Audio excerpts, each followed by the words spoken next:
اعوذ باللہ من الشیطان الرجیم بسم اللہ الرحمن الرحیم۔ پیارے بچوں، امید ہے کہ آپ سب خیریت سے ہوں گے۔ جیسا کہ آپ کو پتہ ہے کہ ہم نے جو ہے یہ ایک ویڈیو کا سلسلہ شروع کیا ہوا ہے کہ جو بچے کسی اسکول میں جا کر یا کسی اکیڈمی میں جا کر جو ہے وہ پڑھ نہیں سکتے، یہ گھر بیٹھے انٹرنیٹ کی سہولت سے آپ جو ہے اس سے فائدہ حاصل کر سکتے ہیں۔ تو آج جو ہمارا ہے، ہم فرسٹ ایئر کی ہماری جو ہے یہ چوتھی کلاس ہے۔ تو اس سے پہلے ہم نے جو ہے 3 ٹاپک جو ہیں ان کو ایکسپلین کیا تھا، اور ہم پڑھ رہے تھے بنیادی عقائد۔ اسلامیات کی بک ہے فرسٹ ایئر کی، اور اس میں جو ہے بنیادی عقائد ہم پڑھ رہے تھے۔ اس میں ہم نے عقیدہ توحید جو ہے اس کو ایکسپلین کیا تھا۔ تو آج ہمارا جو ٹاپک ہے وہ ہے رسالت۔ تو رسالت اسلامی عقائد میں توحید کے بعد رسالت کا درجہ ہے، اور رسالت کے لغوی معنی پیغام پہنچانا کے ہیں، اور پیغام پہنچانے والے کو رسول کہا جاتا ہے۔ یعنی کہ جو رسول ہے، رسالت ہے، اس کا معنی ہے پیغام پہنچانا،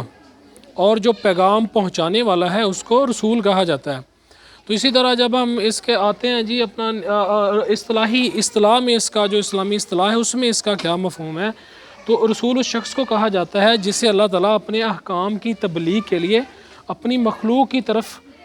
بیچتا ہو۔ رسول کو نبی بھی کہا جاتا ہے۔ نبی کے معنی ہے خبر دینے والا۔ یعنی کہ جو اسلامی اصطلاح ہے اس میں جو یہ رسالت ہے، اس کا یہ ہے کہ اللہ تعالیٰ اپنے احکام کی تبلیغ کے لیے، جو اس کے احکامات ہیں، وہ احکامات لوگوں تک پہنچانے کے لیے اپنے برگزیدہ اور منتخب کیے ہوئے بندوں کو جو ہے بھیجتا ہے، تاکہ وہ اللہ تعالیٰ کا پیغام جو ہے وہ اللہ تعالیٰ کی مخلوق تک پہنچا سکیں۔ تو یہ جو اللہ کے رسول ہوتے ہیں، یہ اپنے جو معاشرے کے نہایت ہی پاکیزہ اور صاف ستھرے بندے ہوتے ہیں۔ یہ گناہوں سے پاک ہوتے ہیں، معصوم ہوتے ہیں۔ اللہ تعالیٰ نے ان کو گناہوں سے پاک بنایا ہوتا ہے۔ تو اس کے بعد ہم دیکھتے ہیں کہ جو یہ اللہ تعالیٰ جو ہے، یہ اللہ تعالیٰ کے منتخب کردہ ہوتے ہیں۔ کوئی بھی انسان خود کی ہوئی محنت سے یا عبادت کر کے یہ مقام حاصل نہیں کر سکتا۔ یہ مقام اللہ تعالیٰ ہی کسی کو عطا فرماتا ہے، اور اللہ تعالیٰ ہی اپنے جو نبی اور رسول کو منتخب فرماتا ہے۔ رسول جو ہوتا ہے اس کو نبی بھی کہا جاتا ہے۔ ہر نبی رسول نہیں ہوتا، ہر رسول نبی بھی ہوتا ہے۔ یہ ایک بات ہے پوائنٹ کی، کہ جو نبی ہوتا ہے وہ رسول نہیں ہوتا، لیکن جو ہر رسول ہوتا ہے وہ نبی بھی ہوتا ہے۔ اللہ تعالیٰ ان کو یہ دونوں شانیں عطا فرماتا ہے۔ تو اس کے بعد یہ جو سلسلہ تھا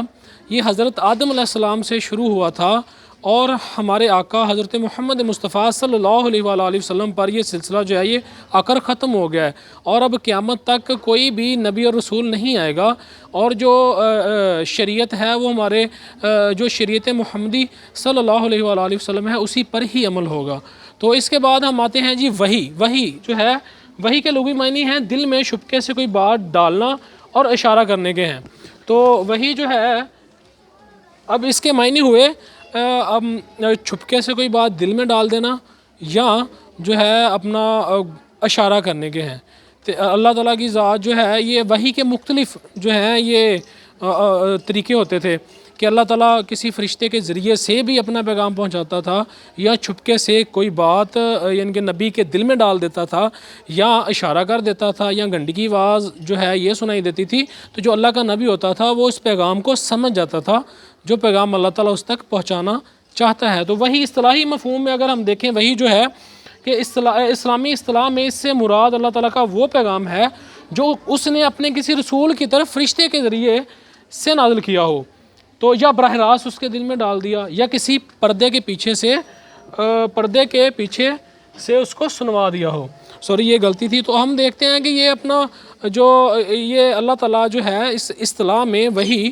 جو ہے اللہ تعالیٰ اپنے کسی فرشتے کے ذریعے سے، اشارے سے یا چھپکے سے کوئی بات جو ہے اپنے نبی کے دل میں ڈال دے، تو اس کو وحی کہا جاتا ہے۔ تو وحی جو ہے یعنی کہ جو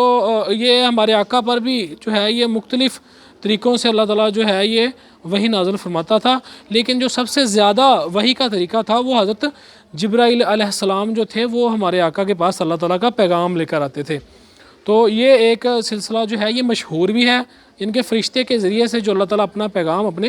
نبیوں تک پہنچاتا ہے، یہ ایک مشہور طریقہ کار تھا۔ اور زیادہ تر جو اللہ کا پیغام ہوتا تھا وہ اسی کے ہی ذریعے سے، جو اللہ تعالیٰ کے جو حضرت جبرائیل علیہ السلام جو اللہ تعالیٰ کے بڑے ہی جو 4 مشہور فرشتے ہیں ان میں سے ایک ہیں، اور ان کا کام جو حضرت جبرائیل علیہ السلام کا تھا یہ اللہ تعالیٰ کا پیغام اپنے جو ہے یہ نبیوں اور رسولوں تک پہنچاتے تھے۔ تو یہ تھا ان کا بڑا جو ہے مقام ہے حضرت جبرائیل علیہ السلام کا۔ تو یہ اللہ تعالیٰ کے بڑے برگزیدہ جو ہیں یہ فرشتے ہیں۔ تو یہ ان کا ذمہ تھا جو اللہ کے نبی اور رسول ہوتے تھے ان تک اللہ تعالیٰ کا پیغام پہنچانا۔ تو یہ اپنا جو اللہ تعالیٰ کے نبی ہوتے ہیں ان کا بھی اپنا ایک علیحدہ بہت بڑا مقام ہوتا ہے، یہ ہمارے معاشرے کے نہایت ہی اپنا برگزیدہ بندے ہوتے ہیں۔ تو اس کے بعد ہم دیکھتے ہیں جی اس جو رسول کی ضرورت، یعنی کہ ہم نے رسالت کو سمجھا، نبی کون ہوتا ہے، رسول کون ہوتا ہے اور وحی کیا ہوتی ہے، اس کو ہم سمجھنے کے بعد ہم آگے آتے ہیں کہ رسول کی ضرورت کیا ہوتی ہے، یعنی کہ جو رسول ہوتے ہیں معاشرے میں ان کی ضرورت کیا ہوتی ہے، یہ کیوں ضروری ہوتے ہیں، اس معاشرے میں ان کا جو وجود ہوتا ہے وہ کیوں ضروری ہوتا ہے۔ تو یہ جو اللہ تعالیٰ کے یہ برگزیدہ اور منتخب کیے ہوئے بندے اللہ کے نبی اور رسول ہوتے ہیں، ان کی ضرورت ہوتی ہے معاشرے میں۔ ظاہری بات ہے کہ اللہ تعالیٰ کی ذات نے اب جو یہ سلسلہ شروع کیا، اس کائنات کو بنایا، اس کائنات میں انسانوں کو بنایا، پھر انسانوں کو ان کی ہدایت کے لیے، ان کو راہ راست پر رکھنے کے لیے اللہ تعالیٰ وقتاً فوقتاً اپنے انبیاء اور رسولوں کو بھیجتا رہا، تاکہ جو لوگ ہیں یہ راہ راست سے بھٹک نہ جائیں۔ یہ جو ایک اپنا معاشرے میں جو لوگ ہیں، ظاہری بات ہے کہ اب یہ ان کا خطرہ تھا کہ یہ لوگ جو ہیں یہ بھٹک جاتے ہیں۔ اب ان کی رہنمائی کے لیے پھر اللہ تعالیٰ نے جو ہے یہ نبی اور رسولوں کو لازمی جو ہے آتے ہیں۔ تو اسی طرح کی جو ہے اپنا اللہ تعالیٰ نے قرآن میں سورہ نحل میں فرمایا ہے وَأَنزَلْنَا عَلَيْكَ الذِّكْرَ لِتُبَيِّنَ لِلنَّاسِ وَمَا نُزِّلَ عَلَيْهِمْ، اور اتاری ہم نے تجھ پر یہ یادداشت کہ تو کھول دے لوگوں کے سامنے وہ چیز جو اتری ان کے واسطے۔ تو یہ اپنا ان کی اللہ تعالیٰ نے اس آیہ مبارکہ میں واضح فرما دیا ہے کہ ہم نے آپ پر یہ جو کتاب نازل فرمائی ہے، آپ لوگوں تک جو ہے یہ ہر چیز کھول کر بیان کر دیں جو ان کے لیے جو احکامات ہیں۔ تو اب دیکھیں کہ یہ جو انبیاء اور رسول ہوتے ہیں، سب سے پہلے تو ہمیں اللہ تعالیٰ کسی فرشتے کو بھی بھیج سکتا تھا، لیکن یہ بات مناسب نہیں تھی۔ کیوں کہ اب دیکھیں ہم اللہ تعالیٰ کی جو ذات ہے اس نے ایک انسان ہی کو رسول اور نبی بنا کر بھیجا، تاکہ جو لوگ ہیں یہ فتنے میں نہ پڑ جائیں۔ ایک جو اللہ کا نبی اور رسول ہوتا ہے وہ معاشرے میں آ کر سب سے پہلے جو اللہ تعالیٰ کے احکامات ہوتے ہیں وہ ہمیں خود پریکٹیکلی کر کے دکھاتا ہے۔ اپنا پریکٹیکل کرنے کے بعد پھر وہ لوگوں کو ان احکام کی جو ہے یہ تلقین کرتا ہے، تاکہ لوگ اس چیز کو سمجھ بوجھ کر اس پر جو ہے عمل کریں۔ تو جو سب سے پہلے جو اللہ کے احکام ہوتے ہیں ان پر جو عمل کرنے والا انسان ہوتا ہے وہ اللہ تعالیٰ کا رسول اور نبی ہوتا ہے، تاکہ لوگ اس کو دیکھ کر جیسے وہ کام کرتا ہے انہی چیزوں پر عمل کرے جو اللہ تعالیٰ کے نازل کردہ احکام کے ذریعے سے ہم تک پہنچی ہیں۔ تو امید ہے کہ یہ جو اللہ ان کے جو رسالت اور نبوت اور جو یہ رسولوں کی اہمیت ہے، یہ ضرورت ہے، اس کے بارے میں آپ کافی حد تک سمجھ گئے ہوں گے۔ تو اس کے بعد یہ ہم دیکھ رہے تھے کہ جو انبیاء اور رسول ہوتے ہیں یہ اس معاشرے میں ان کا کیا کردار ہوتا ہے۔ تو اللہ تعالیٰ نے قرآن میں فرمایا ہے وَلَقَدْ بَعَثْنَا فِي كُلِّ أُمَّةٍ رَسُولٍ، کہ ہم نے بھیجا ہے ہر امت میں رسول۔ تو یہ اللہ تعالیٰ کی ذات جو ہے یہ مختلف اوقات میں جو ہے اپنے نبیاء اور انبیاء اور رسولوں کو بھیجتے رہے ہیں جو اس قوم کی رہنمائی کرتے ہیں۔ تو قرآن میں ایک اللہ تعالیٰ نے فرماتا ہے لا نفرق بین احد من الرسول، ہم کسی بھی جو اللہ کا رسول ہوتا ہے اس میں فرق نہیں جو ہے وہ کرتے۔ تو ایک وحی کے متعلق بھی اللہ تعالیٰ نے جو آیت ہے اس کا یہ مفہوم ہے کہ کسی بشر کا یہ مقام نہیں ہے کہ ہم اس کے ساتھ کلام کریں۔ ہاں ہم اس کو فرشتے کے ذریعے سے یا پردے کے پیچھے سے یا جو ہے اپنا پیغام جو ہے وحی کے ذریعے سے اس تک پہنچا دیتے ہیں۔ تو اللہ تعالیٰ کی یہ شان نہیں ہے کہ کسی بندے سے وہ کلام کرے۔ ہاں وہ اپنا جو اپنا حکم ہوتا ہے، جو اپنا اس کے احکام ہوتے ہیں، وہ اپنے کسی فرشتے کے ذریعے سے پردے کے پیچھے سے جو نبی ہے اس کے دل میں ڈال دیتا ہے۔ تو یہ براہ راست کسی کی شان نہیں ہے کہ اللہ تعالیٰ کسی سے کلام کرے، تو اسی وجہ سے اللہ تعالیٰ نے قرآن میں جگہ جگہ ہمیں ان انبیاء اور رسولوں کے متعلق بتایا ہے۔ تو اب دیکھیں 1,00,000 کم و بیش 1,24,000 پیغمبر اس دنیا میں تشریف لائے ہیں، لیکن اللہ تعالیٰ نے ان سب کا ذکر ہمارے ساتھ نہیں کیا ہے، بلکہ ان میں سے مخصوص چند رسول اور نبی ہیں جن کا ذکر ہمیں قرآن میں ملتا ہے۔ تو ساروں کا ذکر یہ بھی اللہ تعالیٰ کی کوئی حکمت ہے کہ اس نے ہمیں بس جو ہے جتنے اللہ تعالیٰ نے چاہا اتنے انبیاء کا ذکر جو ہے ہمارے ساتھ کر دیا ہے۔ تو اس کے بعد بھی بہت ساری آیات میں ہمیں اس طرف بتایا گیا ہے، اور ہم نے آپ سے پہلے بہت سے رسول بھیجے ہیں جن میں سے بعض کا حال ہم نے آپ سے بیان کیا ہے اور ان میں سے بعض کا حال ہم نے آپ سے بیان نہیں کیا۔ تو اسی طرح آگے ہے جی ان الذین یکفرون باللہ ورسولہ تو ویریدون ان یفرقوا بین اللہ ورسولہ ویقولون نؤمن ببعض ونکفر ببعض ویریدون ان یتخذوا بین ذلک سبیلا، جو لوگ منکر ہیں اللہ سے اور اس کے رسولوں سے اور چاہتے ہیں کہ فرق نکالیں اللہ میں اور اس کے رسولوں میں، اور کہتے ہیں کہ ہم مانتے ہیں بعضوں کو اور نہیں مانتے بعضوں کو، اور چاہتے ہیں کہ نکالیں اس کے بیچ میں ایک راہ، ایسے ہی لوگ تو اصل کافر ہیں۔ اب تو دیکھیں اللہ تعالیٰ نے اپنا ذکر جو ہے اپنے نبیوں کے ساتھ براہ راست کر دیا ہے۔ جو بندہ اللہ کے رسولوں کو نہیں مانے گا، یعنی کہ جو رسالت ہم پڑھ رہے ہیں اس پر ایمان نہیں لائے گا تو وہ کفر کرے گا، وہ کافر ہوگا، وہ ایمان والا نہیں ہوگا، تو اس کی طرف ہمیں اشارہ کر دیا۔ تو اسی طرح جو انبیاء ہیں جو ہے اس زمانے کی ضرورت کے مطابق اللہ تعالیٰ جو ہے مختلف اوقات میں ان رسولوں اور انبیاء کو جو ہے اپنی امتوں کی طرف بھیجتا رہا تاکہ جو ہے یہ امتیں ان سے رہنمائی حاصل کریں اور جو اللہ تعالیٰ کا راستہ ہے وہ ہدایت کا راستہ ہے اس ہدایت پر رہیں۔ تو جی ہم بات کر رہے تھے انبیاء کرام اور رسولوں اور نبیوں کے حوالے سے، تو اب ہے جی اگلا ہمارا جو ہے جی وہ ہے انبیاء کی خصوصیات، یعنی کہ جو اللہ کے یہ نبی اور رسول ہوتے ہیں ان میں اللہ تعالیٰ کون کون سی خصوصیات رکھتا ہے۔ تو سب سے پہلی بات تو یہ ہے کہ ہم نے پہلے بھی بات کی ہے کہ جو یہ اللہ کے نبی اور رسول ہوتے ہیں یہ معاشرے کے نہایت ہی پاکیزہ اور صاف ستھرے انسان ہوتے ہیں۔ تو اس کے بعد پھر اللہ تعالیٰ ان کو منتخب فرماتا ہے۔ تو اس کے بعد کا جو معاملہ ہے وہ یہ ہے کہ یہ سب ان کی جو پہلی خوبی ہوتی ہے یہ بشریت ہے، کہ یہ انسان ہوتے ہیں، بشر ہوتے ہیں،